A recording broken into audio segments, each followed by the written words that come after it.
Je suis prête. Bonsoir à vous tous et toutes. Vous êtes en présence ici de tous les membres du conseil municipal et deux de nos fonctionnaires principaux. Alors, je vais vous les présenter. D'abord, Madame Laforêt, qui est conseillère municipale pour le district numéro 1, responsable aussi de la sécurité publique. Bonjour. Et Madame Lorrain, Madame Lynne-Marie Lorrain, conseillère municipale pour le district numéro 2, qui est responsable aussi de l'urbanisme. Alors, au conseiller au district numéro 3, M. Denis Vézina, qui est responsable du développement durable. Bonsoir. Conseiller au district numéro 4, M. Pelletier, qui est responsable des travaux publics et de l'immobilier. Bonsoir. Et Émile Henry, qui lui est responsable jeune. Non, j'ai procédé j'ai sauté le numéro 5, le quartier numéro 5. Il ne faut pas l'oublier. M. Guy Lacroix, qui, lui, est responsable des loisirs et puis vie communautaire et culturelle. Bonsoir. M. Émile Henry, qui est responsable de jeunesse et personnes âgées aussi. Alors, M. Émile Henry, qui est du district numéro 6. D'abord, je veux vous saluer tous et toutes. J'espère que vous allez bien. Nous, comme vous voyez, on va bien malgré les aléas de l'aventure du COVID-19. Alors, situation particulière, comme nous l'avons dit, exceptionnelle, donc moyen exceptionnel, mesure exceptionnelle pour pouvoir communiquer avec vous. Habituellement, vous venez à nos assemblées publiques au centre civique. Alors là, nous le faisons par vidéoconférence. Je pense que c'est quelque chose qui est, d'une part, bien sûr, autorisé par le ministère des municipalités aussi, et sous les recommandations, bien sûr, de la santé publique, de pouvoir communiquer de cette façon-là. Nous tentons de faire en sorte, pas seulement de vous transmettre des informations en fonction du déroulement de la municipalité ou de nos engagements, mais aussi en fonction de vos préoccupations. C'est pourquoi nous recevons régulièrement des questions que nous tentons aussi de répondre au meilleur de notre connaissance, ce que nous allons faire bientôt. Donc, nous gardons le contact avec vous, bien sûr, de différentes façons, de cette façon-là, mais on vous voit assez régulièrement aussi dans d'autres situations, mais toujours à distance, ce qui me permet de vous, non seulement de vous saluer, mais aussi au nom du conseil, dire bravo. Dans l'ensemble, on se rend compte que chacun et chacun d'entre nous, alors vous bien sûr y compris, on est assez discipliné, de façon, je pense, assez remarquable. Ça fait maintenant 1 mois et demi, hein, c'est la deuxième séance régulière du conseil que nous faisons par vidéoconférence, plus une assemblée extraordinaire que nous avons tenue.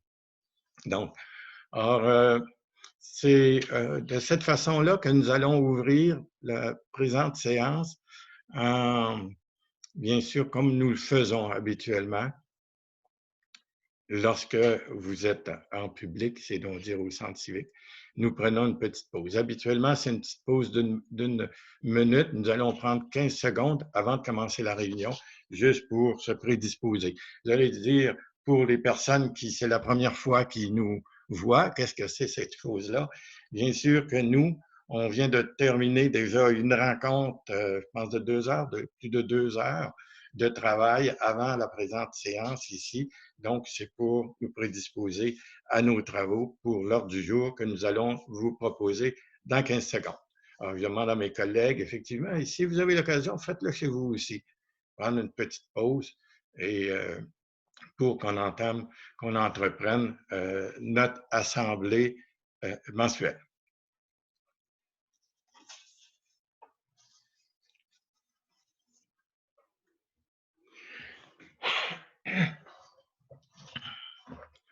Merci.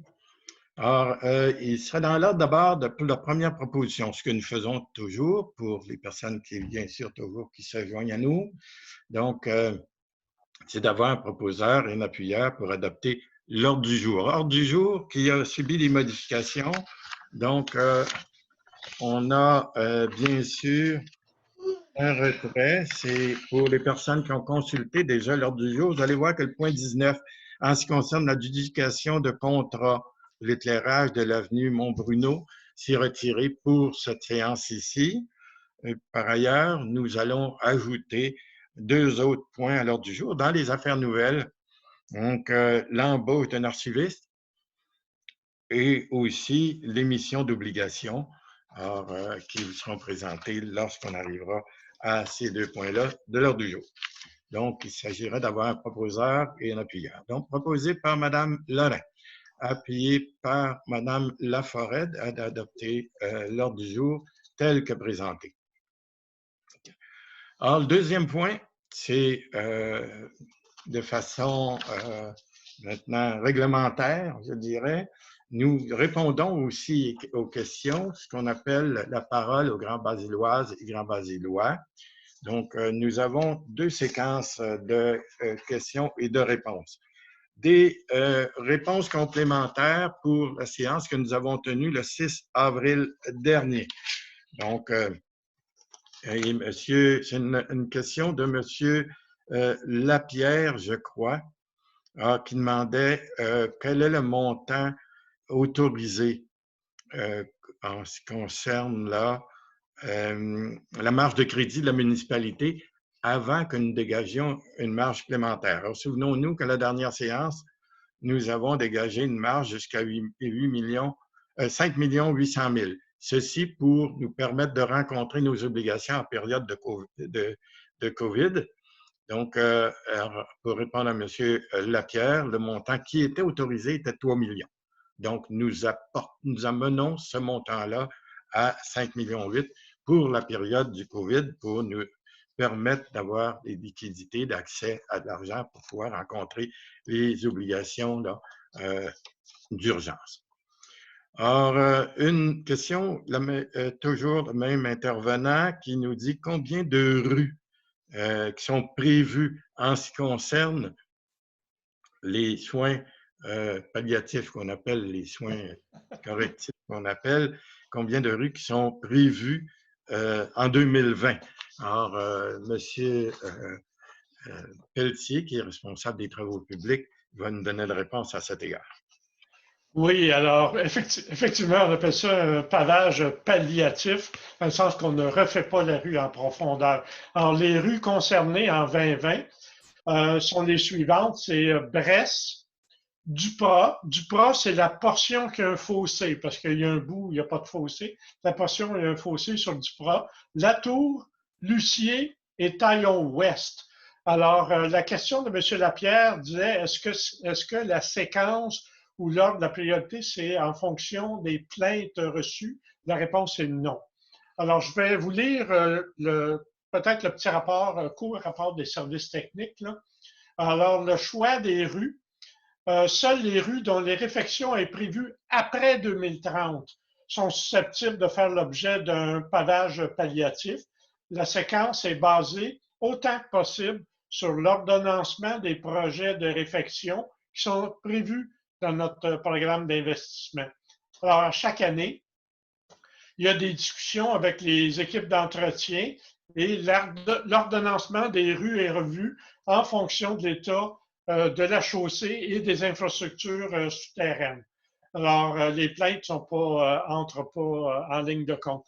Donc, les rues qui vont être pavées cette année, ce ne sont pas nécessairement les pires rues parce que celles-ci vont possiblement faire l'objet d'une réfection complète d'ici les 10 prochaines années, les rues qui sont dans un état là, plus avancé. Voilà. Merci, M. Pelletier. Alors, et vous souvenez-vous aussi, nous avions adopté, c'est-à-dire un règlement de zonage pour permettre, pas de zonage comme tel, mais autoriser, par exemple, l'implantation de l'annonce, c'est donc dire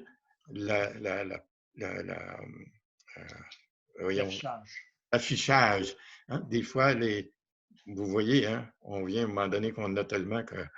donc, la charge comme telle. Donc, toute l'installation comme telle, c'est autorisé et tout ça. Il y a le nom du restaurant qui faisait problème, qui fait toujours problème et pour lequel moi, j'ai émis le veto pour pouvoir référer à l'Office de la langue française. Alors, M. Lapierre, toujours, nous demande si c'est possible de nous rappeler le nom qu'on veut donner, que le nouveau propriétaire veut donner à ce restaurant-là. C'est le Story. Donc, le Story. Alors, c'est le nom. Alors, une autre question, toujours du même intervenant.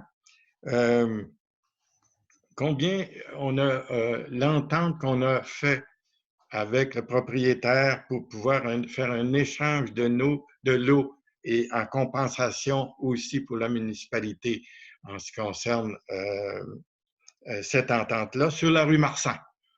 Alors, c'est 1 500 $. Habituellement, on ne le soulève pas parce que c'est une entente privée, mais il semblerait qu'on peut y avoir à l'occasion cette latitude-là, donc c'est 1 500 $. Et l'autre question aussi, est-ce que la Ville a une idée de montant payé pour déplacer le gazoduc, le conduite du gaz qu'on a fait? Alors, le coût des travaux de déplacement de la conduite sont estimés à environ 172 000, taxes incluses. Alors, ce sont les sujets qui étaient en suspens pour lesquels nous avions promis à cette séance ici de donner des informations complémentaires. Alors, 3 autres questions nous sont parvenues entre-temps. Alors, Madame Lafrance, Madame Carole Lafrance, elle souhaite demander au Conseil de considérer interdire l'usage des pesticides chimiques sur les terrains résidentiels par des compagnies de gazon. Alors, elle cite entre autres une compagnie. L'an passé, mes voisins, en face et à côté, ont fait traiter leur pelouse avec des pesticides très forts et j'ai fait une bronchite par la suite, etc. Et par la suite, bon, c'est plus long, sa demande. Elle indique aussi que ça a eu des conséquences sur son chat qui était intoxiqué. Ça lui a coûté 780 $ de vétérinaire, etc., etc. Donc, elle indique ici, est-ce que la municipalité peut passer un règlement à cet égard-là? Alors, normalement, le règlement provincial devait être suffisant pour pouvoir faire en sorte que les gens s'y conforment. Or, nous, ce qu'on a convenu avec notre greffière et aussi nos gens du comité de développement durable, dont M. Vézina est le conseiller responsable, de pouvoir analyser la situation, voir si nous aurions pas à intervenir de façon supplémentaire pour pouvoir assurer effectivement qu'il n'y ait pas d'inconvénients quels sont les inconvénients qui sont causés, puis est-ce que c'est des inconvénients réglementaires ou pas? Alors, ça va être une question à poser. Alors, parfois, il y a des inconvénients où les gens vont intervenir avec des produits, puis ce n'est pas réglementaire. Alors, il faut le regarder aussi. C'est tout ça qu'il va falloir analyser. Donc, une question aussi qui nous est posée par des membres du comité de la sécurité municipale c'est comment la municipalité va-t-elle appliquer la nouvelle loi relativement aux chiens dangereux, Madame Laforêt. Merci, M. le maire. D'ailleurs, merci, M. Lapierre, pour la question. Alors, il y a déjà une réglementation provinciale qui s'applique pour toutes les municipalités. On pense que cette réglementation-là encadre déjà très bien toute la situation des chiens dangereux, mais le Conseil va se pencher sur la question. Mais à première vue, on pense que la réglementation telle qu'elle, elle est suffisante. Alors, mais le Conseil va se pencher dans un rapport dans un avenir rapproché sur ce sujet-là. OK, toujours avec Mme Laforêt aussi. Est-ce que l'interdiction de rassemblement dans les places publiques fait partie intégrante de l'adoption du règlement, le règlement 1171 là, dont on parle, au numéro 2 de l'ordre du jour? Alors, il faut savoir qu'à chaque fois que le conseil municipal désire mettre une interdiction, elle doit venir le valider avec une résolution. Fait qu'à chaque fois qu'il y aura un changement d'apporter, une interdiction quelconque, ça doit être fait avec une résolution du conseil municipal. Merci. Alors, je remercie toutes les personnes qui nous posent des questions comme ça. Nous vous les faire parvenir à l'avance. Vous allez sur le site web aussi de la municipalité pour voir de quelle façon vous pouvez procéder pour nous rejoindre, bien sûr. Et le tout nous est transmis lorsque ça concerne plus des choses techniques par rapport qui sont en référence avec nos différents services. Nous prenons soin d'aller nous enquérir de la totalité de la réponse à vous donner qui nous est accessible aussi. Donc, nous passons donc au troisième sujet à l'ordre du jour, l'approbation des procès-verbaux des séances, soit celle extraordinaire du 6 et les deux extraordinaires du 6 et du 14 avril dernier. Proposeur et appuyeur. Proposé par M. Lacroix, appuyé par M. Vézina. Oui. Compte à payer pour le mois d'avril. Alors, la résolution est à l'effet d'approuver les comptes à payer pour le mois d'avril, bien sûr, représentant les déboursés suivants. Fonds d'administration, 1 058 161 et 20 sous. Et le fonds de dépenses en immobilisation, alors 5 000, c'est-à-dire 116 et 39 sous, pour un total d'1 63 277 et 59 sous. Alors, dépôt maintenant de déclaration, ça c'était... M'excuse, oui, monsieur. il faut une résolution, là. Oui, oui, je vais un peu vite, là. Alors, il est proposé par M. Pelletier, appuyé par M. Lacroix. Et je m'excuse, j'allais un peu vite là-dessus. Alors, ici, il s'agit maintenant d'un dépôt. Alors, un dépôt d'intérêt pécunier d'un membre du conseil. Alors, c'est notre conseiller du district numéro 3 qui a été le dernier élu dans une élection partielle, bien sûr. Et chaque membre du conseil doit faire une déclaration d'intérêt pour s'assurer que déclarer nos liens, par exemple, avec des entreprises ou encore si on a des liens qui peuvent compromettre par exemple, le droit de siéger sur certains sujets au niveau du conseil à certaines occasions. Parce que les gens qui sont familiers avec nous, des fois, on voit un conseiller, une conseillère qui va lever la main, il va dire « je déclare mon intérêt parce que c'est une personne qui va travailler, par exemple, une entreprise ou un organisme qui a affaire avec la municipalité. » Donc, alors, merci, M. Vézina. Donc, maintenant, nous sommes à la présentation d'un règlement de modification au règlement. C'est le règlement 1158 relativement à l'imposition des taxes foncières et des tarifs et de surtaxe sur les terrains vagues aussi et d'autres natures. C'est M. Lacroix. Oui, merci, M. le maire. Donc, ce projet de règlement, en fait, c'est notre règlement sur la tarification. Puis le but, pourquoi on fait ça, c'est parce que le conseil a pensé qu'on pourrait alléger un peu en fait, enlever complètement donner de la gratuité pour certaines activités à Saint-Basile-le-Grand. Particulièrement, on vise surtout le tennis et le volleyball. Maintenant, c'est pour paver le terrain pour ça. Donc, grosso modo, le prochain règlement, c'est qu'on ajoute un article à notre règlement de tarification, l'article 16-18 qui dit « Lors d'une crise sanitaire ou de toute autre mesure d'urgence décrétée par tout organisme gouvernemental ou par la Ville, cette dernière peut réserver l'usage de ses terrains sportifs exclusivement à ses résidents. Elle peut également déclarer la gratuité de leur location par résolution et selon les modalités établies par le service de loisirs de la culture et de la vie communautaire. » Donc, on se prépare à justement, on vise, le visée, c'est de pouvoir donner la gratuité pour le tennis et le volleyball. Donc, à la prochaine séance, ça devrait être, on s'enligne pour ça. Alors, c'est la présentation que je fais, M. Lisson. Voilà, pour être adopté à la séance de juin. Une avis de motion, pour les personnes qui sont moins familières, c'est d'aviser les personnes qui ont un intérêt, par exemple, de venir vérifier effectivement la nature des modifications que nous allons apporter et pouvoir nous faire part aussi de leurs commentaires lorsque requis. Alors, merci, M. Lacroix. Alors, présentation maintenant d'un règlement modifiant le règlement 723 relatif au traitement des membres du Conseil de la Ville de Saint-Basile-le-Grand. Pardon. Alors, projet de règlement 1166.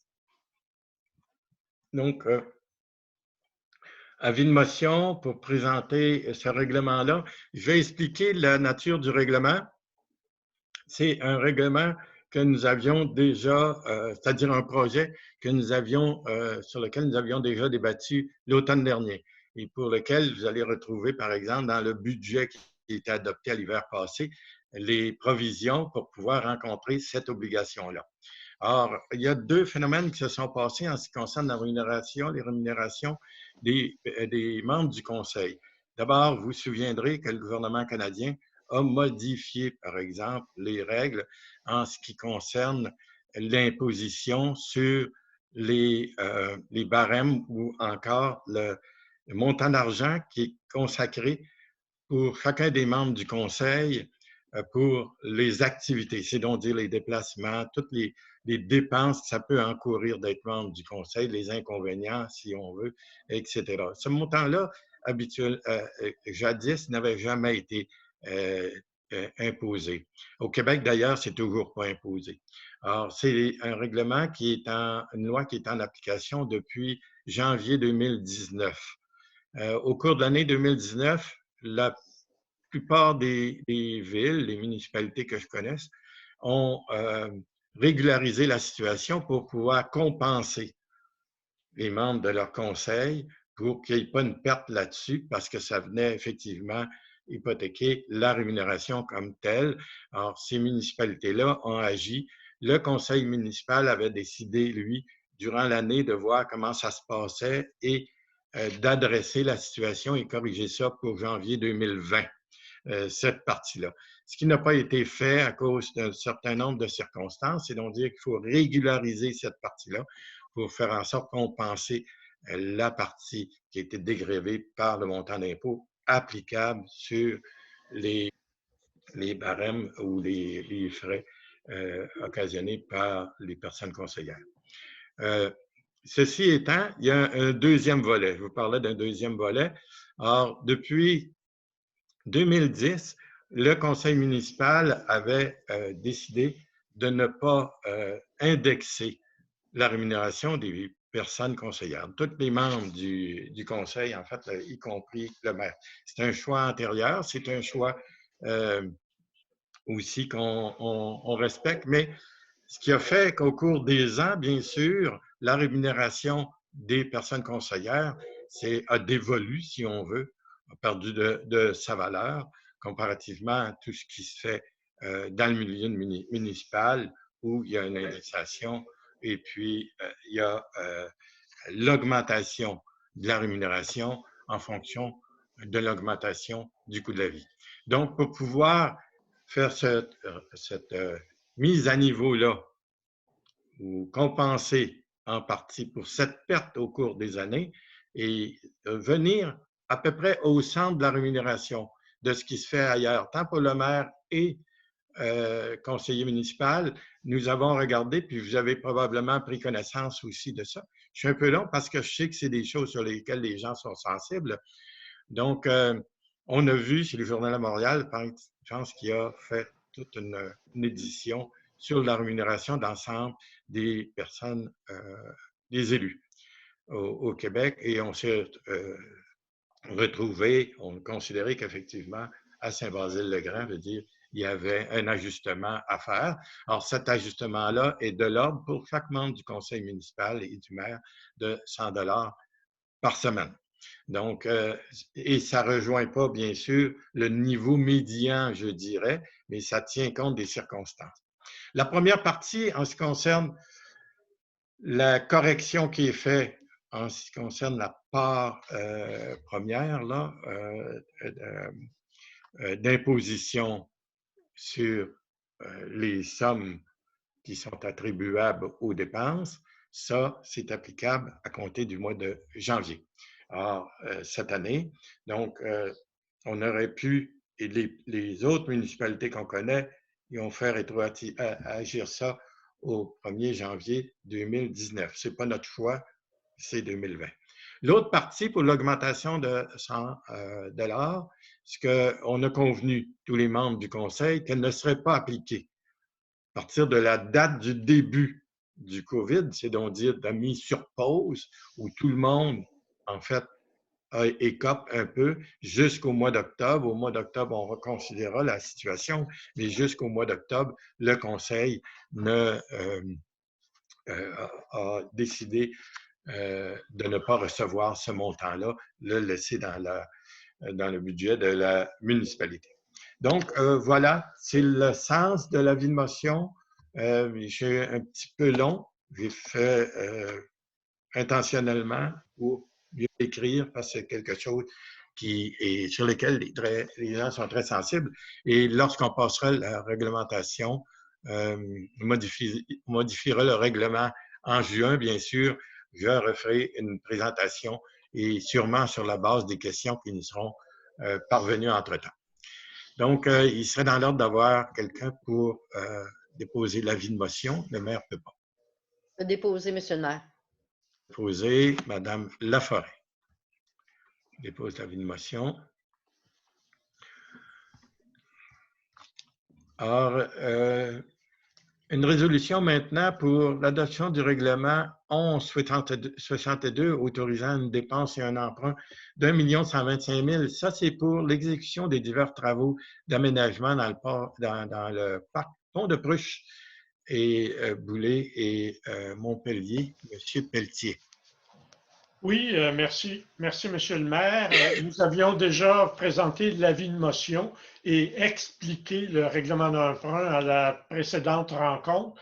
Donc, considérant que tous les membres du conseil ont reçu au moins 72 heures à l'avance le règlement 1162 en question, considérant justement qu'un avis de motion a été présenté et déposé lors de la séance précédente, soit le 6 avril, alors, il est proposé d'adopter le règlement 1162 qui autorise une dépense, un emprunt de 1 125 000 $ pour l'exécution de divers travaux d'aménagement dans les parcs du Quai, Pont-de-Pruche, Boulay et Montpellier. Il s'agit d'ajout ou de remplacement de modules de jeu pour les parcs existants et de l'aménagement du nouveau parc Boulay qui se trouve sur le rang des vins derrière le commerce BMR. Donc, j'en fais la proposition, Monsieur le maire. A proposé M. Pelletier, appuyé par Mme Lorrain. Or, adoption aussi du règlement 1164 autorisant une dépense et un emprunt de 8 millions pour les travaux de réfection de la rue de la Montagne, vous vous souviendrez, et une partie de l'avenue de Montpellier. Monsieur Pelletier.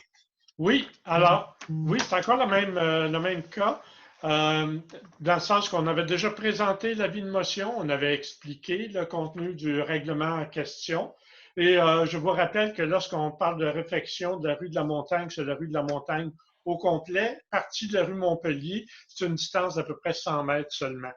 Alors, considérant là aussi que les membres ont reçu au moins 72 heures avant la séance le règlement 1164 en question, considérant que l'avis de motion, comme je l'ai mentionné, a été donné lors de la séance ordinaire précédente, soit le 6 avril 2020, il est proposé d'adopter le règlement 1164 qui autorise une dépense, un emprunt de 8 millions de dollars pour les travaux de réfection de la rue de la Montagne et une partie de la rue Montpellier, comme je venais de le mentionner.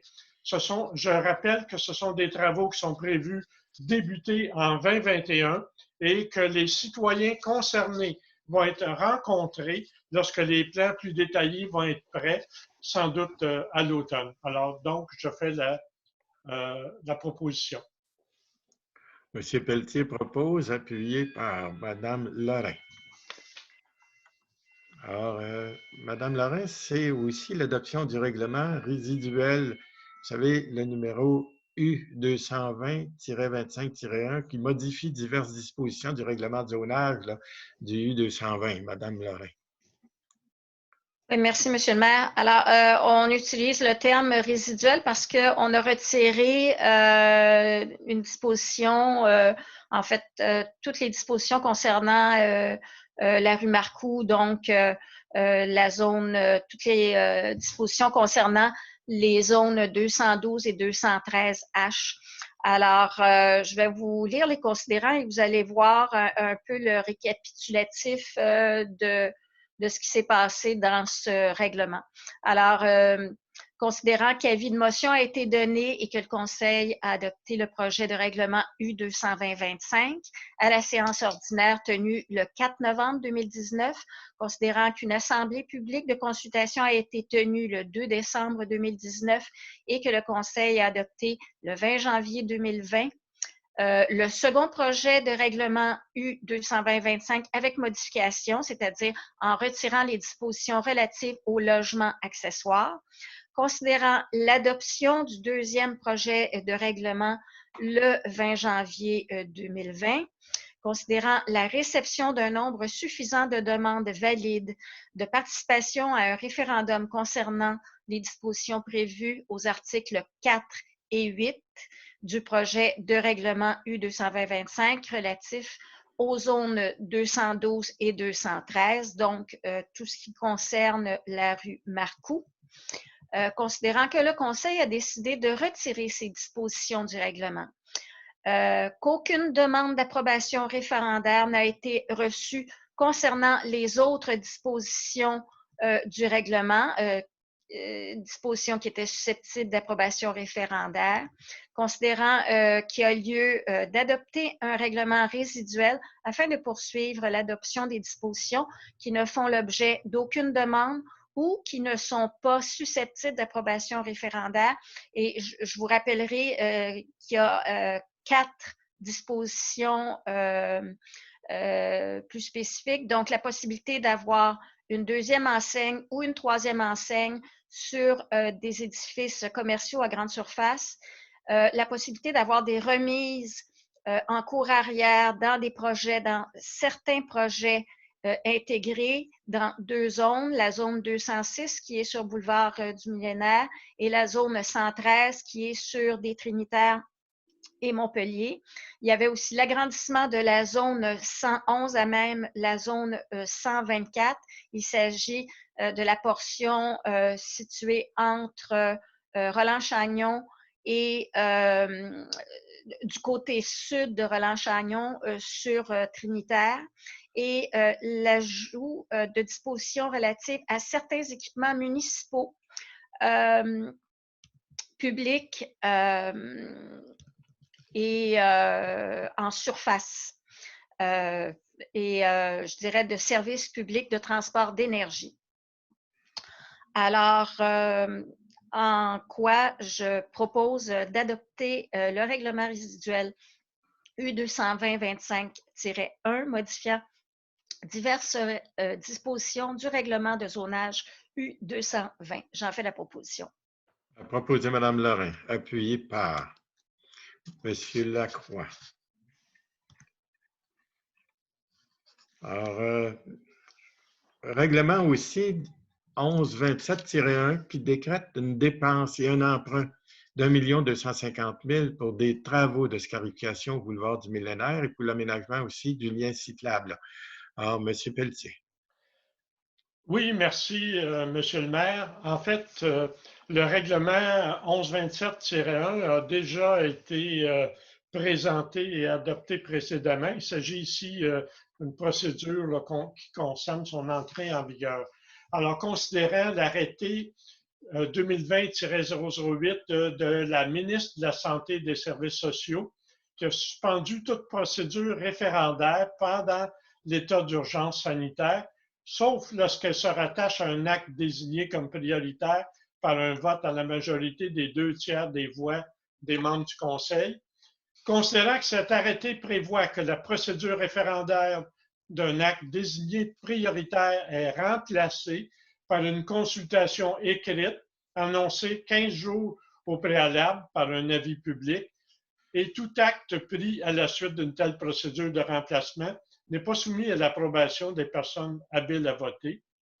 Considérant que le projet visé par le règlement d'emprunt 1127-1 inclut des travaux pour l'élargissement d'un passage à niveau en collaboration avec la Compagnie des chemins de fer nationaux du Canada, et que pour des raisons de sécurité, les travaux sur ce passage à niveau doivent être effectués le plus rapidement possible, considérant que ce règlement devrait normalement être soumis à l'approbation des personnes habiles à voter, considérant que l'objet de ce règlement est jugé prioritaire par le Conseil et qu'il souhaite que le processus d'approbation de ce règlement se poursuive, considérant la recommandation du directeur de services techniques et du chef de division génie, M. Robert Roussel et Guillaume Grégoire, tous deux ingénieurs, en date du 8 avril 2020.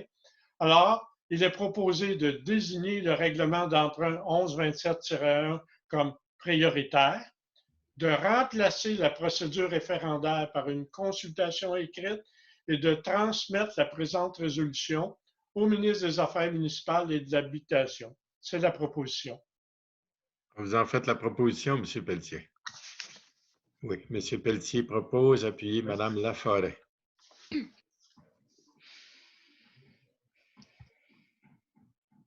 Alors, une demande maintenant de certificat d'autorisation pour l'enseigne du 48 Monté-Robert, lorsqu'il est dans une question au début sur lequel on avait à répondre aussi. Donc, c'est le même dossier, ça. Madame Lorrain. Oui, alors en effet, Monsieur le maire, il s'agit d'une demande de certificat d'autorisation pour une enseigne qui est située au 48 Monté-Robert. C'est une zone de PIA, donc c'est une demande qui doit être faite au conseil municipal. On se rappellera, pour ceux qui ont fait l'écoute du conseil d'avril, que la même demande a été déposée. Vous allez voir dans les considérants, M. Lessard a, par prérogative du maire, a déposé un veto à ce sujet, et il est dans l'ordre des choses de ramener au bout d'un mois la même demande de résolution. Donc, considérant qu'une demande a été déposée pour le remplacement de l'enseigne attachée pour le commerce situé au 48 Monté-Robert, restaurant le Stories, considérant qu'en vertu de sa recommandation adopté le 24 mars dernier, le comité consultatif d'urbanisme recommandait au conseil d'autoriser la demande, considérant que cette demande de plan d'intégration et d'implantation architecturale a été adoptée lors de la séance tenue le 6 avril 2020 par une résolution, considérant que conformément à l'article 53 de la loi sur les cités et villes, le maire a, dans les 96 heures qui ont suivi l'adoption de la résolution, demander à la greffière le retrait de cette résolution, considérant qu'il est requis de soumettre à nouveau cette demande au conseil à la séance suivante. Je propose d'approuver le plan d'implantation et d'intégration architecturale pour le remplacement de l'enseigne attachée pour le commerce situé au 48 Monté-Robert, restaurant le Stories, le tout conformément aux documents déposés au comité consultatif d'urbanisme du 24 mars dernier. J'en fais la proposition, M. le maire. A proposé Mme Lorrain. Alors, avant de prendre l'appuyeur, je vais juste resituer pour le besoin des gens qui nous écoutent. Le maire, puis Mme Lefebvre, notre greffière, pourra me corriger, le maire ne peut pas déposer et mettre son veto 2 fois. Il le fait une fois pour pouvoir marquer sa désapprobation par rapport, dans ce cas-là, un élément. Ce n'est pas la structure d'implantation. Je pense que le comité d'urbanisme a fait un bon travail avec notre directeur de l'urbanisme. C'est la structure. Donc, dire on est en accord, c'est réglementaire et tout ça. Moi, le veto porte sur le nom. Alors, lorsqu'on implante effectivement une bannière comme ça et que c'est un nom qui vient en désaccord avec ce que c'est notre cœur villageois, qui est un cœur villageois historiquement francophone, il y a comme là un problème, à mon avis. Donc, c'est un problème qui a été soulevé par les autres membres du Conseil aussi, dans le fait où majoritairement les membres du Conseil ont demandé a fait une résolution pour demander à l'Office de la langue française de se prononcer à cet égard. Résolution, effectivement, et lettre que j'ai fait parvenir à l'Office de la langue française. Alors, pour bien se faire comprendre, l'adoption que nous allons faire maintenant porte sur la structure comme telle et on garde toujours notre désaccord avec la mention, le study sur la bannière. Donc, proposé par Mme Lorrain, appuyé par... Est-ce qu'il y a quelqu'un qui appuie? Monsieur Henry appuie. Maintenant, étant donné qu'il y avait un désaccord sur cette résolution-là, est-ce que je vais demander à ce moment-là le vote? OK? Alors, les personnes qui sont en accord avec la recommandation. Alors, juste à montrer par le signe de la main ceux qui sont en accord avec la recommandation. Monsieur Henry, forcément, parce que vous êtes aussi là. Alors, il y a 5 personnes. Il y a une personne que je comprends qui est en désaccord. Je voulais juste peut-être clarifier ma pensée, M. le maire. Moi, ce n'est pas sur la partie architecturale comme vous l'avez mentionné. On est d'accord sur le plan d'implantation. Moi, je suis en désaccord avec le fait de ne pas laisser le propriétaire de ce commerce-là appeler son restaurant le nom qu'elle veut l'appeler. Moi, c'est sur mon désaccord et sur ce point-là, non pas sur l'implantation du projet. Merci de votre précision, Monsieur Vézina. Donc, c'est adopté majoritairement. Alors, je vais maintenant faire le dépôt. Je vais demander au Conseil de prendre acte du dépôt des procès-verbaux des organismes supramunicipaux et régionaux. Alors, procès-verbaux suivants, la municipalité régionale de Comté de la Vallée du Richelieu, la séance extraordinaire du 23 janvier et ordinaire du 20 février, de même que du 19 mars 2020. Alors, la régie aussi intermunicipale de l'eau de la Vallée du Richelieu, séance ordinaire du 15 avril 2020, et la régie intermunicipale de police Richelieu-Saint-Laurent, séance ordinaire du 26 février 2020. Voilà. Alors, je fais le dépôt auprès des membres du Conseil. Okay.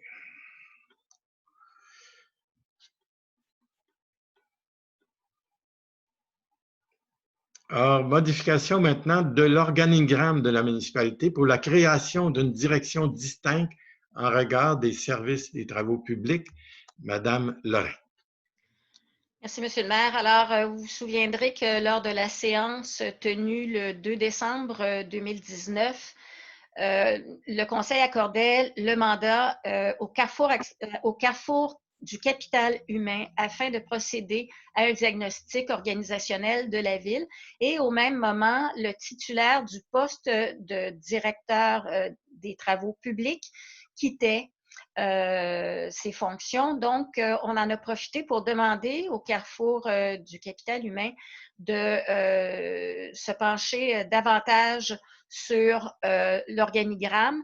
Il faut comprendre que présentement, le directeur des travaux publics relève du directeur des services techniques, qui lui-même relève du directeur général.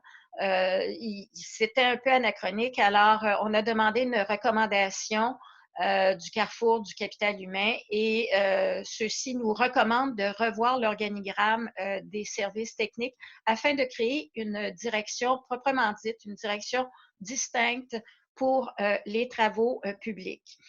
Donc, considérant la recommandation du directeur général, M.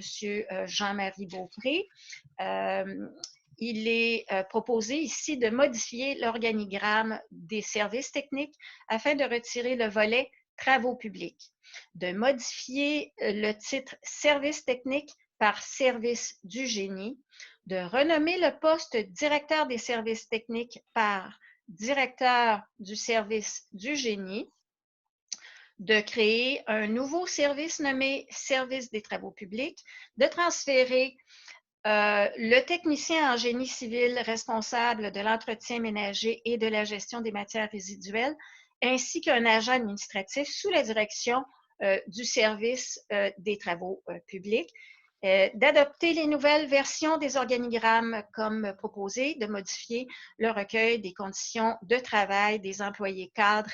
En conséquence, j'en fais la proposition, Monsieur le maire. Proposé, Mme Lorrain, appuyé par M. Pelletier. Alors, Mme Lorrain, toujours embauche du directeur au statut cadre, service des travaux publics, justement, le service dont on vient statuer, autorisation de signature de contrat. Mme Lorrain. Exactement. Alors, comme j'ai mentionné précédemment, notre directeur des travaux publics a quitté ses fonctions. Donc, considérant la création d'une direction distincte pour les travaux publics par la résolution qu'on vient de voter, considérant les dispositions de la politique d'embauche du personnel, il y a eu processus de recrutement qui a été effectué et selon les recommandations de notre directeur général, M. Jean-Marie Beaupré, considérant que les cadres sont régis par un contrat de travail à durée indéterminée, considérant le projet de contrat préparé et déposé par le directeur général, je propose ici d'embaucher à compter du 25 mai prochain M. Éric Saillant à titre de directeur du service des travaux publics, statut cadre, au salaire et conditions de travail déterminées par le contrat de travail rédigé et présenté par le directeur général et au recueil des conditions de travail des employés cadres, le tout conditionnel aux résultats favorables de l'examen médical et des tests psychométriques. Je propose aussi d'autoriser le maire ou en son absence le maire suppléant et la greffière ou en son absence la greffière adjointe à signer pour et au nom de la ville le contrat de travail, de soumettre M. Saillant à une période de probation de 6 mois et de modifier le recueil des conditions de travail des employés cadres en conséquence. J'en fais la proposition. Proposé Mme Lorrain, appuyé par M. Vézina. Confirmation d'embauche maintenant, gestionnaire de projet, statut cadre contractuel au service du génie, Mme Lorrain. Oui, alors en 2019, le Conseil a adopté une résolution pour faire l'embauche à titre de gestionnaire de projet statut cadre contractuel de Mme Vanessa Thiemani. C'était un contrat à durée déterminée qui se termine en octobre 2021. En vertu des dispositions du contrat de travail de Mme Thiemani, sa période de probation s'est terminée le 15 avril 2020 et selon les recommandations du directeur des services techniques, M. Robert Roussel et de Guillaume Grégoire, tous deux ingénieurs, il y a lieu de confirmer le contrat de Mme Vanessa Thiemani à titre de gestionnaire de projet statut cadre contractuel au service du génie. Donc, je propose de confirmer rétroactivement au 16 avril 2020 le contrat de Mme Thiemani à titre de gestionnaire de projet statut cadre contractuel au service du génie. J'en fais la proposition. Bien. Alors, appuyé par M. Henry. Maintenant, nous sommes à l'embauche d'un horticulteur, statut temporaire au service des travaux publics, Mme Lorrain. Oui, alors, compte tenu de la pandémie et des mesures que nous avons prises pour préserver nos employés, présentement, nous accusons un retard d'environ 4 semaines pour ce qui est du travail de nos horticultrices. Donc, habituellement, on procède à une embauche pour 12 semaines de 2 horticulteurs à statut étudiant. D'une part, il y a un retard, comme je viens de le mentionner, un retard de 4 semaines qu'il va falloir rattraper. D'autre part, mesure de distanciation oblige. On va procéder comme on a fait pour nos préposés travaux publics et préposés loisirs, sport, vie communautaire, en constituant 2 équipes distinctes. Donc, 2 équipes de 2 personnes pour éviter que ces 2 équipes se côtoient, se contaminent si malheureusement était le cas. Et aussi, on va procéder à l'embauche de quelqu'un qui a déjà travaillé pour nous comme horticulteur statut étudiant. Alors, je vous lis la proposition. Considérant les dispositions de la politique d'embauche du personnel et le processus de recrutement effectué par le service et selon les recommandations du directeur des services techniques et du contremaître, messieurs Robert Roussel et Serge Landerman, en date du 16 avril dernier, je propose d'embaucher M. Arthur Gauthier à titre d'horticulteur statut temporaire du 4 mai au 22 août, soit 16 semaines, au service des travaux publics, au salaire de l'échelon 1 et aux conditions de travail déterminées par les dispositions de la Convention collective de travail en vigueur et régissant les employés membres du syndicat canadien de la fonction publique, section locale 1691. J'en fais la proposition. Proposé Mme Lorrain, appuyé par M. Henry. Merci. Vous avez probablement remarqué, souvent on revient à une même personne pour faire les présentations. Ça dépend toujours, comme vous l'indiquez au début, du dossier. Alors, Mme Lorrain, en plus d'être responsable pour le conseil au niveau de l'urbanisme, elle est aussi responsable des relations de travail, ce qui fait que c'est elle qui va, chaque fois qu'il y a des mesures en termes de relations de travail ou des embauches, c'est Mme Lorrain qui en fait non seulement la présentation, mais aussi l'examen préalable et comme les autres membres du conseil, tout chacun de leur dossier aussi. Alors, tout ça, c'est pour, bien sûr, le bénéfice des gens qui nous s'intonisent peut-être pour la première fois. Là. Alors, autre ici, c'est une adjudication de contrat. Alors, c'est M. Pelletier. M. Pelletier, ça dit qu'il, lui, est dans les gros chiffres chaque fois. Là. Alors, dans les travaux de pavage, de trottoirs et bordures sur diverses rues. Alors, c'est un appel d'offres maintenant. Alors, en fonction du règlement 1123 et 1163. M. Pelletier. Oui, merci, Monsieur le maire. Alors, effectivement, considérant qu'on a fait un appel d'offres public par l'entremise du service électronique d'appel d'offres pour les travaux de pavage, trottoirs, bordures pour diverses rues, je vais les énumérer brièvement à la fin. Considérant qu'on a reçu 7 soumissions le 21 avril dernier, alors je vous donne les montants, étant donné qu'on peut pas vraiment les afficher. Alors, en ordre croissant de montant, alors, excavation Jonda, 448 965, pavage Masca, 456 102, Roxboro Excavation, 461 000, Eurovia Québec Construction, 480 041, pavage Action, 530 384, les pavages Ultra, 564 666 et construction Tech-Rock, 668 240. Alors, considérant la recommandation du directeur des services techniques et du chef de division de génie, M. Robert Roussel et Guillaume Grégoire, ingénieurs, en date du 22 avril 2020. On comprend que quand je donne le titre des gens, c'est l'ancien titre là, et non pas le nouveau titre de la direction qui va prendre effet après notre rencontre. Alors, je propose donc de retenir la plus basse soumission conforme déposée et donc d'adjuger à Excavation Jonda le montant pour les travaux de pavage, trottoirs et bordures sur diverses rues, suivant l'appel d'offres, pour un montant total de 448 965 $ taxes incluses, conformément au document, dis-je, déposé le 21 avril, le tout conditionnellement.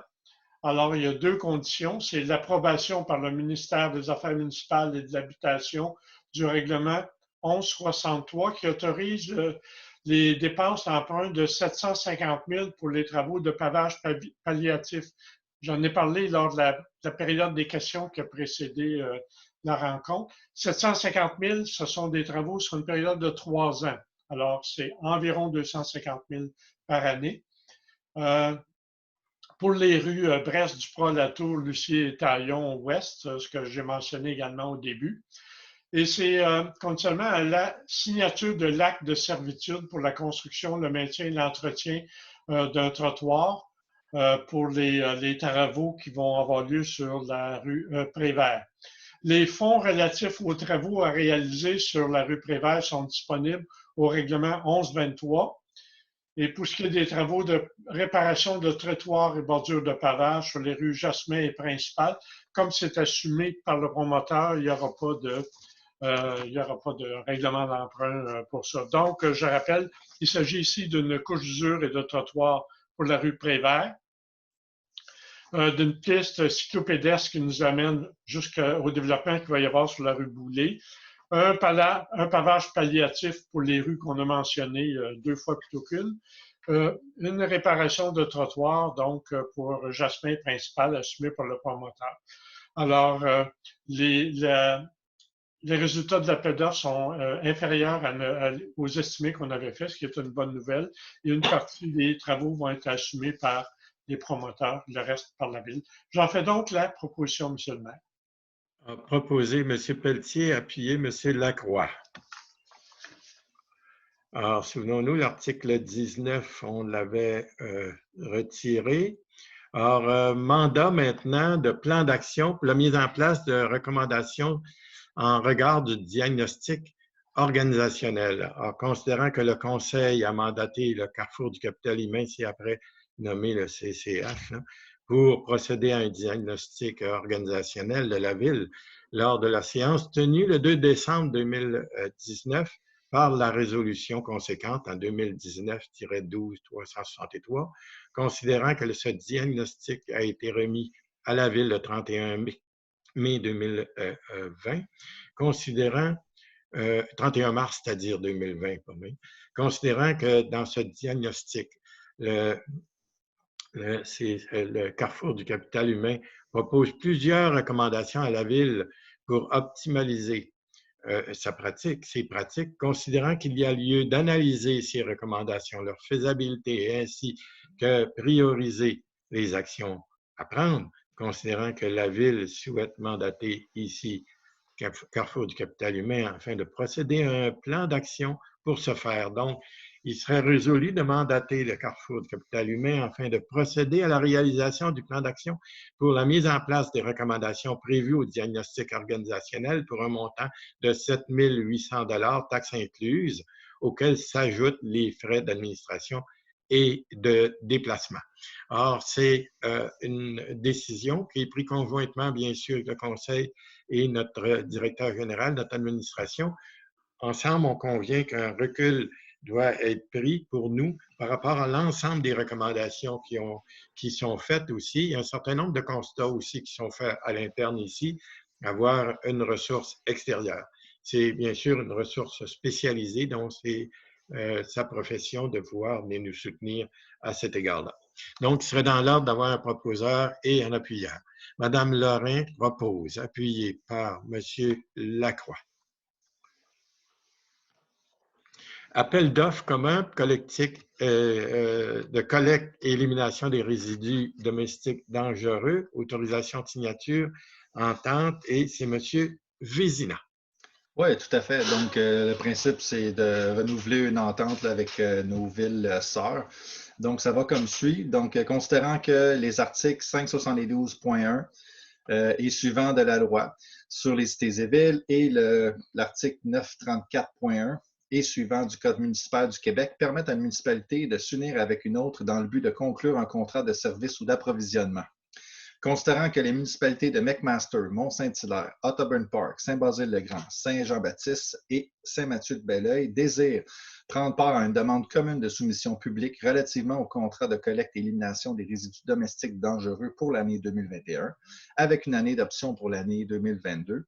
Considérant que la ville de Saint-Basile-le-Grand est déléguée pour procéder à cet appel d'offres commun, considérant qu'une entente intermunicipale relative aux modalités de cet appel d'offres commun doit être conclue entre les municipalités participantes, il est proposé d'autoriser la ville à procéder à un appel d'offres commun pour l'année 2021, plus une année optionnelle en 2022, pour la collecte et élimination des résidus domestiques dangereux pour les municipalités de McMaster, Mont-Saint-Hilaire, Otterburn, Saint-Basile, Saint-Jean-Baptiste et Saint-Mathieu-de-Belleuil. D'autoriser Mme Francine Asselin, technicienne en génie civil, à agir à titre de mandataire et en ce qui concerne les dossiers. Donc, on parle ici des dates de collecte là, pour nos villes sœurs en 2021, là, de Mont-Saint-Hilaire le 24 avril, McMaster le 8 mai, Otterburn Park le 28 août, évidemment tout ça en 2021, Saint-Basile le 12 juin, Saint-Jean-Baptiste le 29 mai et Saint-Mathieu-de-Belleuil le 29 mai 2021. Il est de plus résolu d'autoriser le maire ou en son absence le maire suppléant et la greffière ou en son absence la greffière adjointe à signer pour et au nom de la ville l'entente intermunicipale relative aux modalités de l'appel d'offres commun pour le contrat de collecte et d'élimination des résidus domestiques dangereux à intervenir avec la municipalité de, je vous en fais grâce, on a fait le tour des villes déjà à plusieurs reprises. Donc, je vais proposer ce projet. Proposé M. Vézina, appuyé M. Henry. Alors, autorisation de signature maintenant, une convention, compagnie de chemin de fer nationaux, bien sûr, pour la reconstruction du passage à niveau et modification du système d'avertissement, un peu tantôt dans les projets qui nous ont été soulevés par M. Pelletier, il y en a été question tantôt aussi. Indirectement. Alors, c'est Mme Laforêt. Merci, M. le maire. Mme Laforêt, parce que pour le bénéfice de nos gens qui nous écoutent, là, elle est responsable aussi de la sécurité civile.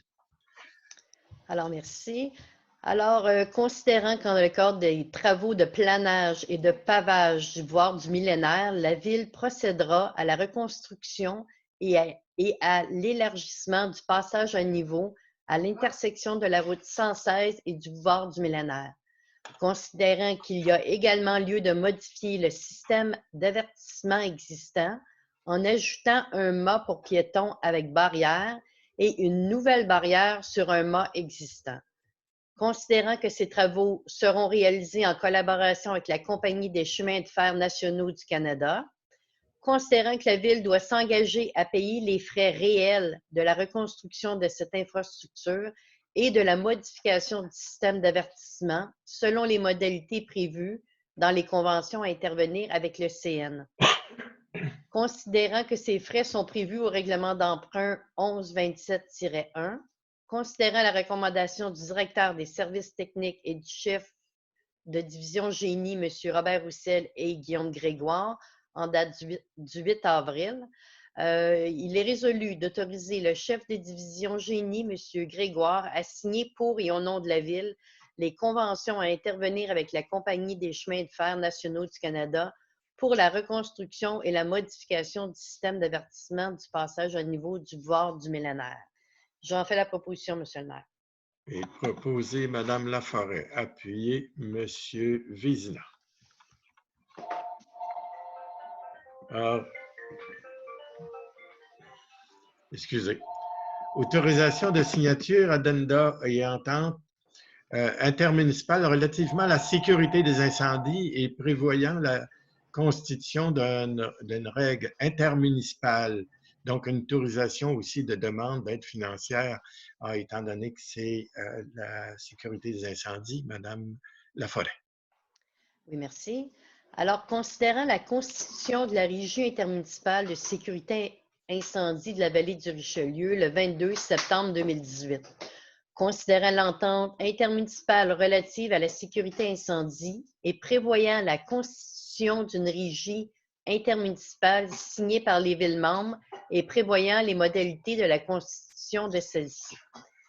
Considérant que cette entente est d'une durée de 10 ans et qu'elle est renouvelable par période successive de 10 ans. Considérant que la Régie a pour projet de construire une caserne sur le territoire de la ville de Belleuil et que ce projet est admissible à une aide financière de 60 % dans le cadre du programme de réfection et construction des infrastructures municipales volet 2. Considérant qu'en date du 27 février 2020, la Régie a reçu une lettre du ministère des Affaires municipales et de l'Habitation indiquant que le projet de construction de la caserne 21 à Belleuil a été jugé prioritaire par le ministère et que le projet est retenu pour l'octroi d'une aide financière sous le numéro de dossier 2023-241 et que le taux d'aide financière est au coût maximal admissible. Considérant qu'afin d'être admissible à cette aide financière, la Régie doit être constituée pour une période de 20 ans, période correspondant au versement progressif de cette aide financière. Considérant qu'il a lieu de modifier l'entente intermunicipale relative à la sécurité incendie et prévoyant la constitution d'une régie intermunicipale afin de modifier la durée de celle-ci et de la porter à 20 ans. Considérant que l'article 15 de cette entente mentionne que toute modification doit être effectuée par addenda, considérant que la Ville doit également appuyer la demande d'aide financière de la Régie et s'engager à respecter les modalités du programme, il est donc résolu d'autoriser la demande d'aide financière de la Régie dans le cadre du programme RECIM volet 2 pour la construction de la caserne 21 à Belleuil, de s'engager, si l'aide financière pour le projet est obtenue par la Régie, à payer notre part des coûts admissibles et des coûts d'exploitation continue de l'infrastructure visée, ainsi que les coûts non admissibles au programme, le programme RECIM, associé au dit projet, y compris tout dépassement de coûts, de s'engager à respecter les modalités de ce programme applicables à la Ville, d'autoriser le maire ou en son absence le maire suppléant et la greffière ou en son absence la greffière adjointe à signer pour et au nom de la Ville l'addenda à l'entente intermunicipale relative à la sécurité incendie et prévoyant la constitution d'une régie intermunicipale afin d'en modifier la durée. J'en fais la proposition, M. le maire. Mme Laforêt propose. Appuyez M. Lacroix. Autorisation. Pardon, M. le maire, juste une petite précision. Dans le dernier considérant, c'est marqué de la RIPRSL, ça c'est la régie de police, une petite coquille, c'est RISIVR qu'on devrait lire là. Vous avez tout à fait raison. Donc, c'est pertinent de le soulever tout de suite pour qu'on puisse le corriger dès maintenant. Parce que sinon, je pense qu'on doit revenir par la suite. Bon, ça aurait pu être fait l'objet d'un procès-verbal de correction, mais quand on s'en aperçoit avant, aussi bien de le faire immédiatement. Oui, c'est apprécié. Merci beaucoup.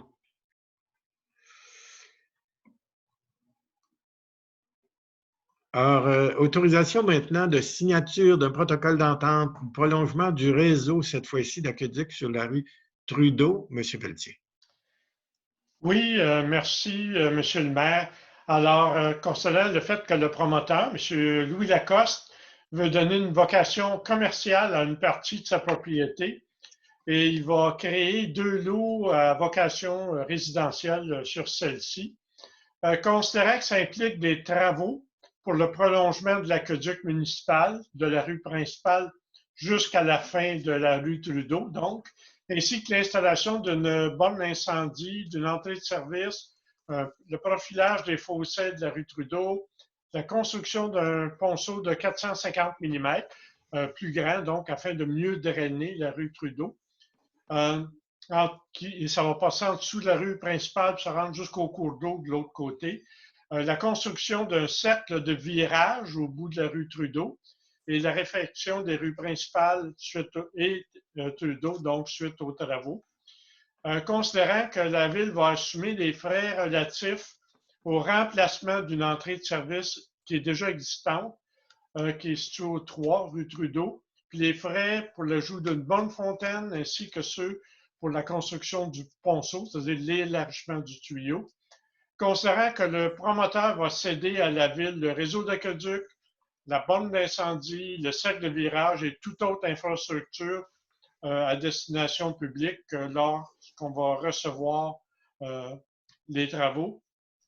Considérant la recommandation de la gestionnaire de projet et du chef de division du génie, Mme Vanessa Thiemani et M. Guillaume Grégoire, tous deux ingénieurs, alors je propose d'autoriser le maire, ou en son absence, le maire suppléant, puis la greffière, ou en son absence, la greffière adjointe, à signer pour et au nom de la Ville le protocole d'entente à intervenir avec M. Louis Lacoste pour le projet de la rue Trudeau, ainsi que tout autre document donnant effet à les présentes. Je vous rappelle ou je vous précise que j'ai nommé beaucoup de travaux, mais que la majorité des coûts doivent être assumés par le promoteur. Seuls les quelques coûts moindres que je vous ai mentionnés vont être assumés par la Ville. Alors, c'est ma proposition. Proposé M. Pelletier, appuyé M. Vézina. Okay. Le renouvellement maintenant, ici. Oui, c'est ça. Alors, renouvellement d'assurance responsabilité pour le parc de roulis roulants, piste BMX et aménagement semblable, période 1er mai 2020 au 1er mai 2021. C'est un dossier que M. Lacroix connaît bien aussi. C'est plus son... Alors, je vais peut-être vous laisser le présenter. Je devais le présenter, vu que ça concerne aussi la juridiction que vous pilotez, M. Lacroix. D'accord. Prenez par surprise, ça me fait plaisir. Merci, non, mais c'est parce que je comprends votre surprise, parce qu'on avait habituellement en ce qui concerne les assurances, puis ce qui concerne l'Union des municipalités, mais étant donné que vous connaissez bien le dossier aussi, fait que faites la présentation. Je vais en avoir une importante tout de suite après. C'est ça. Allez, vous pouvez prendre une petite pause. Oui. Bon, OK.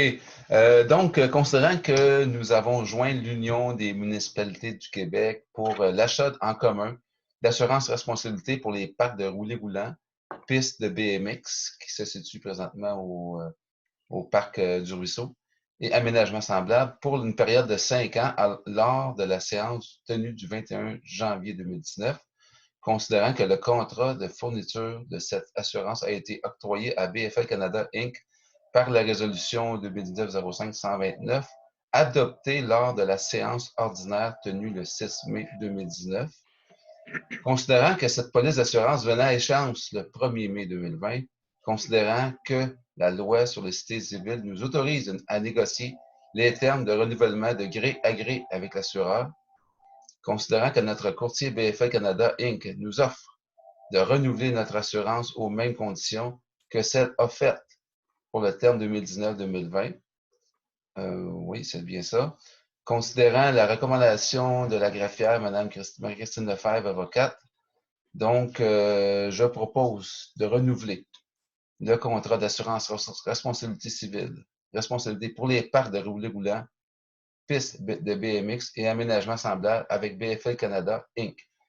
pour la période du 1er mai 2020 au 1er mai 2021, le tout aux conditions et termes soumis par BFL Canada. D'autoriser le paiement de la prime au montant de 3 343,17 $, taxes et frais de l'Union des municipalités du Québec inclus. Donc, comme vous voyez, c'est une très bonne couverture qui couvre jusqu'à, je pense, c'est 10 millions de dollars de couverture. Donc, c'est vraiment une bonne chose de prendre ça, puis on fait bien. Donc, j'en fais la proposition. Oui. Proposé par M. Lacroix, appuyé par M. Vézina. OK. Alors là, on va tomber d'un chiffre, pas à peu près, mais c'est important parce que c'est comme la consolidation d'un certain nombre d'emprunts qui viennent à échéance, à divergence, à divers périodes, vous allez voir, pour pouvoir consolider ces emprunts-là. Donc, emprunt par obligation au montant de 4 148 000 le 19 mai 2020. Alors, modification au règlement, vous ferez grâce des 100. Donc, dans la série des 800, 817, 28, 26, 27, 28, 29, 35, 37, 38, 46, 51, 52, 53, 54, 55, 56, 61, 96 sont tous dans la série des 800. Or, 960 et 1036, 1037, 1052, 1126 et 1137 et 1145 en concordance, courte échéance et prolongation. Okay? Or, considérant que, conformément au règlement d'emprunt suivant et pour les montants indiqués en regard de chacun d'eux, la Ville de Saint-Basile-le-Grand souhaite émettre une série d'obligations, soit une obligation par échéance pour un montant total de 4 148 000 qui sera réalisé le 19 mai 2020, réparti comme suit. Et là, je vous fais grâce de tous les numéros des obligations comme telles et aussi du détail qui se chiffre à des montants de 967 $, comme vous voyez, 6 770, puis on monte jusqu'à 1 271 502. Alors, si vous avez, vous nous suivez correctement, là, vous allez pouvoir faire pour les personnes qui sont amateurs de chiffres, là, vous allez pouvoir faire ça. Alors, je pense qu'il est inutile de tout reprendre le chiffrage qui est là, mais c'est pour le montant total, comme vous dites, de 4 148 000 $. Et donc, dire, là, vous avez une consolidation ici des règlements d'emprunt. Or, considérant qu'il y a lieu de modifier les règlements d'emprunt en conséquence, considérant que conformément au premier alinéa de l'article 2 de la loi sur les dettes et emprunts municipaux, alors le chapitre 7, comme vous savez probablement pour les fins de cette émission d'obligation et pour le règlement d'emprunt, alors les règlements d'emprunt de la série 800 que je vous disais tantôt, donc 896 et 900 et 1000, alors, il y a une partie qui est là, que la Ville de Saint-Basile-le-Grand souhaite émettre par un terme plus court que celui originalement fixé à ces règlements, en considérant que la Ville de Saint-Basile-le-Grand aura le 12 mai 2020 un emprunt au montant de 732 900 sur un emprunt original de 1 395 000 et considérant le financement des règlements d'emprunt des numéros conséquents. Donc, toute la série apparaît pour les personnes qui nous suivent là, probablement à votre écran. Donc, la série des numéros que je vous ai énumérés précédemment. En considérant qu'en date du 12 mai 2020, cet emprunt ne sera pas renouvelé, considérant que l'émission d'obligations qui sera réalisée le 19 mai 2020 inclut les montants requis pour ce refinancement. Considérant qu'en conséquence, et conformément au deuxième alinéa de l'article 2 précité, il y a lieu de prolonger les échéances des règlements d'emprunt, l'échéance, pas les échéances, l'échéance des règlements d'emprunt, le numéro de la série 800, que je n'énumère pas ici, plus le 960 et 1036, 37 et 52. Alors, il est donc conséquemment proposé que le règlement d'emprunt indiqué au premier alinéa du préambule soit financé par obligation conformément à ce qui suit. Les obligations soient une obligation par échéance soit datée du 19 mai 2020. Les intérêts seront payables semi-annuellement le 19 mai et le 19 novembre de chaque année. Les obligations ne seront pas rachetables par anticipation, toutefois, elles pourront être rachetées avec le consentement des détenteurs conformément à la loi sur la dette et les emprunts des municipalités. Or, les obligations seront immatriculées au nom du service de dépôt et de compensation, Caisse des Jardins, et seront déposées auprès de Caisse des Jardins. Caisse des Jardins agira au nom de ses adhérents comme agent d'inscription au compte, agent détenteur de l'obligation, agent payeur et responsable aussi des transactions à effectuer à l'égard de ses adhérents, tels que décrits dans le protocole d'entente signé entre le ministre des Affaires municipales et de l'Habitation du Québec et Caisse des Jardins. La Caisse des Jardins procédera au transfert de fonds conformément aux exigences légales de l'obligation à cet effet.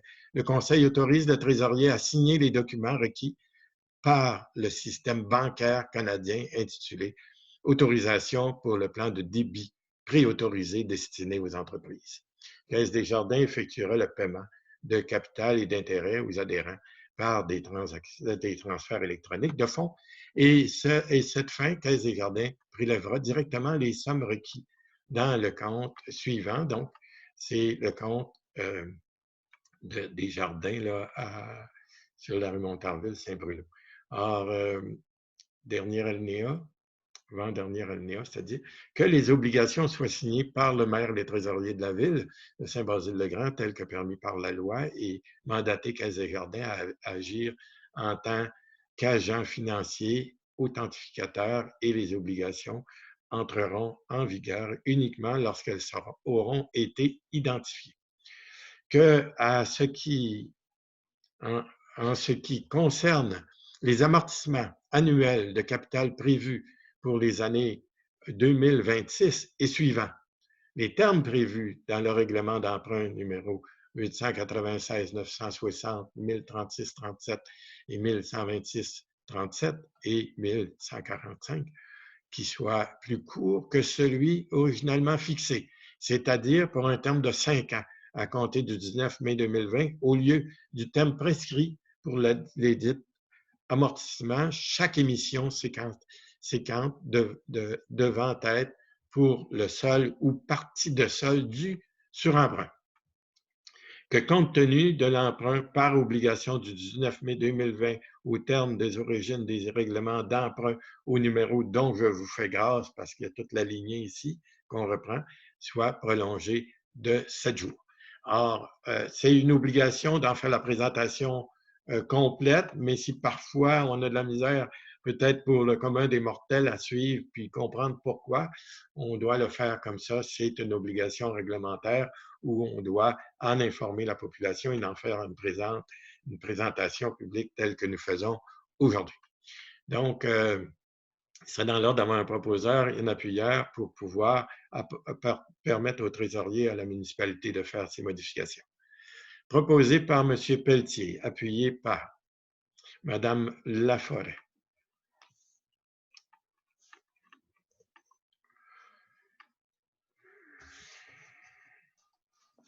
Or, subvention maintenant, maison de répit, l'intermède, pour la campagne de financement, bien sûr, 2020. Alors, c'est monsieur, je pense, c'est monsieur Lacroix. Monsieur Lacroix, vous êtes là? On ne vous entend pas. Excusez-moi, j'avais perdu de contrôle. Bon, oui, c'est ça, oui, c'est à mon tour. Donc, considérant la demande de contribution financière présentée par la Maison de répit l'intermède, considérant que la Maison de répit l'intermède est un organisme de répit gardiennage pour les familles vivant avec une personne ayant une déficience intellectuelle et ou un trouble du spectre de l'autisme, comme on dit les TSA, considérant que le Conseil juge opportun de verser une subvention à cet organisme, d'autant plus que cet organisme font leur levée de fonds avec un brunch gastronomique à chaque année. Puis cette année, bien évidemment, avec la situation qu'on vit, ils ne pourront pas faire leur brunch. On a une bonne raison de les soutenir. Donc ça, cet organisme-là soutient une soixantaine de familles qui ont justement des besoins de gardiennage pour les déficiences intellectuelles et des membres de leur famille qui souffrent de déficiences intellectuelles et de TSA. Et puis, ça équivaut à au-delà de 22 000 heures de temps donné à ces familles-là. Donc, c'est des gros chiffres. C'est pas des gros chiffres comme qu'on vient d'entendre juste avant, mais c'est des gros chiffres pour des individus. Et chaque individu a besoin à sa valeur. Donc, pour terminer, donc, je propose de verser un montant de 50 $ à la Maison de répit l'intermède dans le cadre de leur campagne de financement 2020. On fait la proposition. Monsieur Lacroix propose, appuyé par Mme Laforêt. Alors, nous sommes maintenant dans les affaires nouvelles, donc nous allons procéder à l'embauche d'une archiviste. Madame Lorrain, c'est vous qui allez nous en faire la présentation. Oui, merci, Monsieur le maire. Oui, alors, notre archiviste, Madame Estelle Turcotte, va quitter bientôt. Je demandais tantôt depuis combien d'années elle était au service de la municipalité. Depuis 35 ans. C'est louable. Alors, considérant le départ à la retraite de la titulaire du poste d'archiviste au service du greffe, qui est prévu à la mi-juillet 2020, considérant qu'il y a lieu de procéder à l'embauche d'une personne afin de procéder à la transmission des connaissances et selon les dispositions de la politique d'embauche du personnel, il y a eu un processus de recrutement qui a été effectué par le service et selon les recommandations de la greffière, Mme Marie-Christine Lefebvre, avocate, en date du 1er mai dernier, je propose d'embaucher à l'essai pour une période de 90 jours ouvrables Mme Karine Duquette à titre d'archiviste, statut régulier au service du greffe à compter du 1er juin 2020 au salaire et à l'échelon 5 et aux conditions prévues dans la convention collective de travail régissant les employés membres du syndicat de la fonction publique, section locale 1691. Vous comprendrez que présentement, avec le télétravail, ce n'est pas évident de passer de l'information, mais je suis convaincue que Mme Turcotte va relever le défi de transmettre tout son savoir à Mme Duquette. Alors, j'en fais la proposition. Alors, proposé Mme Lorrain, appuyé M. Vézina. Alors, étant donné que je n'ai pas le document ici. Alors, l'émission des obligations, alors de nouvelles obligations, M. Pelletier, vous allez en faire la présentation? Oui, Monsieur le maire, vous m'entendez bien? Oui. Oui. OK. Alors, si vous vous ennuyez de vos numéros de billets, je vais vous les redonner. Alors, j'avais mentionné un peu plus tôt le regroupement, la consolidation d'un certain nombre de montants de règlement d'emprunt. Alors, il s'agit maintenant de procéder à l'adjudication des billets suite à un appel d'offres. Alors, c'est l'adjudication des billets au montant de 4 148 000 $, qui modifie les règlements d'emprunt numéro 800 et quelques, 900 et quelques et 1000 et quelques que vous avez mentionné juste un peu plus tôt, il y a quelques minutes. Alors, considérant que la Ville de Saint-Basile-le-Grand a demandé par l'entremise du système électronique du service d'adjudication et de publication des résultats des titres d'emprunt émis aux fins du financement municipal, donc on a demandé via ce système des soumissions pour la vente d'une émission de billets en date du 19 mai 2020 au montant de 4 148 000 $. Considérant qu'à la suite de l'appel d'offres public pour la vente de l'émission désignée ci-dessus, le ministère des Finances a reçu 4 soumissions conformes, le tout selon l'article 555 de la loi sur les cités et villes et de la résolution adoptée en vertu de cet article. Considérant que le résultat du calcul des coûts réels indique que la soumission présentée par la firme Valeurs Mobilières Desjardins Inc. est la plus avantageuse, en conséquence, il est proposé d'accepter l'offre qui lui est faite par Valeurs Mobilières Desjardins Inc. pour son emprunt par billet en date du 19 mai 2020 au montant de 4 148 000 $, effectué en vertu des règlements d'emprunt numéro, et là, il y en a 2 lignes, là, je vous fais grâce, mais 817, 826, 827, etc., jusqu'à 1145. Alors, les billets sont 242 000 $ portant un intérêt à 0,85 % 2021. Ensuite, 247 000 $ à 1 % 2022, 252 000 $, 1,05 % 2023, 259 000 $, 1,15 % 2024 et le dernier, 3 148 000, qui est le gros bloc, à 1,25 pour 2025, au prix donc de 98,657 $. Le coût réel sera donc de 1,54 %, l'échéance moyenne de 4 ans et 5 mois, et les billets, capital et intérêts, soient payables par chèque à l'ordre du détenteur enregistré ou par prélèvement bancaire préautorisé à celui-ci. J'en fais donc la proposition, Monsieur le maire. Proposé, M. Pelletier, appuyé par Mme Laforêt. Et vous avez compris aussi qu'on a une bonne période pour pouvoir faire ce remembrement-là, je dirais, des emprunts à cause du taux d'intérêt qui est relativement bas aussi pour la municipalité. Donc, est-ce que dans les affaires nouvelles, vous avez des choses à soulever? Ça va? Donc, ça conclurait pour l'ensemble des points que nous avions à l'ordre du jour avant de se quitter au nom du Conseil. Je veux effectivement rappeler qu'on a encore un bout, je pense, d'efforts à faire pour sortir de l'épreuve, qui n'est pas une épreuve qui nous est particulière, elle est planétaire, elle est vécue différemment par les différents pays, les différentes régions. Comme on a vu ici, il y a des régions qui ont été fermées, on a fermé dans le sens où les gens ne pouvaient pas circuler, etc. Et la même chose au niveau des municipalités. On vit ça différemment, mais c'est la même épreuve pour tout le monde. Je pense qu'à nouveau, il faut souligner cet effort collectif et c'est exemplaire ce qui est fait. Ça ne veut pas dire, comme j'ai déjà mentionné, qu'il n'y a pas des écarts de conduite à l'occasion.